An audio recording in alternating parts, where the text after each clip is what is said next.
It's Mark Stiles, Stiles Law, of course, the main office, headquarters on Route 139 in Marshfield.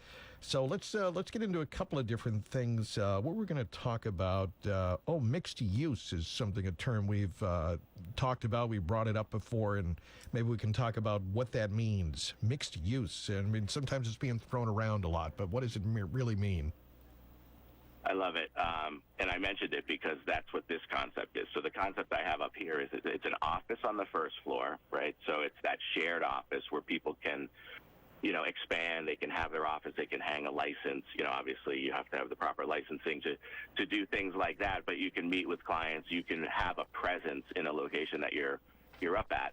But and then on my concept, there's a bedroom, a one bedroom as well. So we're doing an Airbnb concept. So there's a mixed use, right? There's multiple uses for the same asset. And it makes a lot of sense. It makes a lot of common sense, which sometimes we don't see a lot of around. But mixed use, it ticks a lot of boxes, right? You give an opportunity for an office, but you give an opportunity for housing. Right, and Peter Foreman, you have him on the show. Is it Thursdays where Peter from South Shore Chamber is on in the morning? Peter is Tuesday at 8:40. Yeah. Tim Cahill's on Thursday, another amazing. Yep, Tim Cahill Thursday, Amy Naples Wednesday. I know it gets confusing, but we got a lot of good people, including yourself. But Peter's on Tuesday at 8:40. Yeah, and we got into mixed use. Exactly. You mixed it up. You mixed up the mixed use, and he's really a visionary. Peter Foreman is an amazing human being. I've known him for a very long time. He's actually coming on the podcast, I think next week. But we sit and we strategize all the time, and he's such a visionary. He's got the 2030 plan, and he brought in one of the engineer leaders at High Point Engineering, Nicole Langley, the other day with him, and they were talking about mixed use on the South Shore. Now, High Point is an amazing company, big company. They're doing a lot of business on the South Shore. They're doing a lot of the expansions down in Plymouth, and really good company led by a guy named Mike Fabiano. Mm-hmm. And they were talking about mixed use as a sensible concept because it ticks the boxes, right? You have some retail, maybe. You have some office. Maybe you have some small medical. We don't need a whole medical building. We need something that simply allows people to come in and check out, right? But then we need housing. There's nothing we need more than housing. And Maura Healey, we talked about this last week too, our new governor, that's one of her number one concerns is housing. And how are we going to allow somebody from, Duxbury, goes away, works, comes back, wants to raise a family back in his hometown and can't do it because it's just not affordable. So she's very bullish on figuring out new creative ways, and folks like Peter Foreman and the groups at High Point, they're the thought leaders, and it's I'm really interested to see the years to come on the South Shore with both housing and mixed use and the hybrid of both.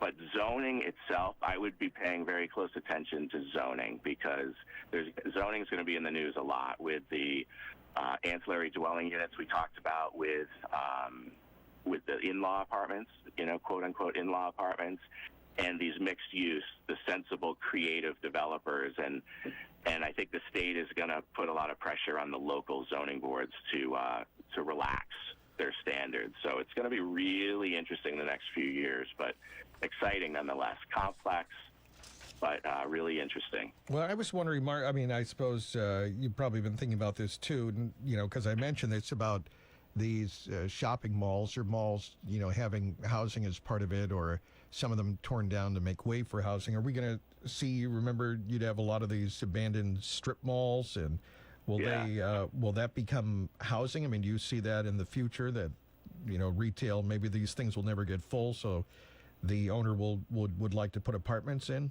The sentimental part of me, obviously misses the mall because I grew up, Hanover is my hometown, and so I have some memories of that. But obviously, there weren't many good times in recent years. I would walk around the mall, and there'd just be a lot of empty space, and no one was using that. And that's the thing, I feel bad, and listen, I talk about retail all the time, and people say, I miss such and such. But obviously, if they were doing well, they would have stayed in business. So there's probably a reason why These businesses go out, and sometimes you'll just drive by and say, "Remember that was there," and you'll just have an empty retail space, and it is sad to see something, just a big hulk of a building, being wasted. So maybe this is the better way to go. Well, I think it is, and it's progress, right? It's advancement. I mean, I miss my typewriter too, but it's it's and everybody has those memories. When you talk to our seniors, oh, that was the Boggin Center. I used to have my office in Quincy. This was the Boggy. Everything. No, I mean, there's great memories. Yeah, for the better, hopefully. You hope you have good leadership with good vision where it makes sense for everybody, right? And I think this Hanover Crossing is going to be a really cool concept, just like the Hingham Shipyard. These are all similar concepts where it's making things accessible and efficient and one-stop shop kind of. Yeah. All right. And those retail spots, they'll come back in a different way, right? The retail industry simply needed to be disrupted. For example, the mall, that was a dinosaur, and people were hanging on to it. The Orange Julius was hanging on to their mall leases, and it's not there anymore. You have to adapt. Yeah. No, it's true. An interesting conversation. We're going to have more of these, as we do every Friday. Feel Good Friday with Mark Stiles, 139 in Marshfield.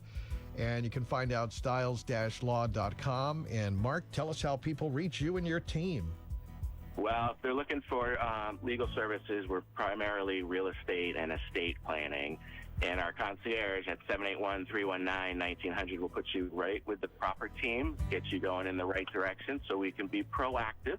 But I always encourage people to check out our YouTube channel to get some knowledge, get some information beforehand, and that's at Stiles Law. And we have a bunch of videos that are frequently asked questions is really what they are. All right. Mark Stiles, Stiles Law, every Friday on WATD. Thank you, Mark. Thank you, Rob. Have a good weekend. See you next week.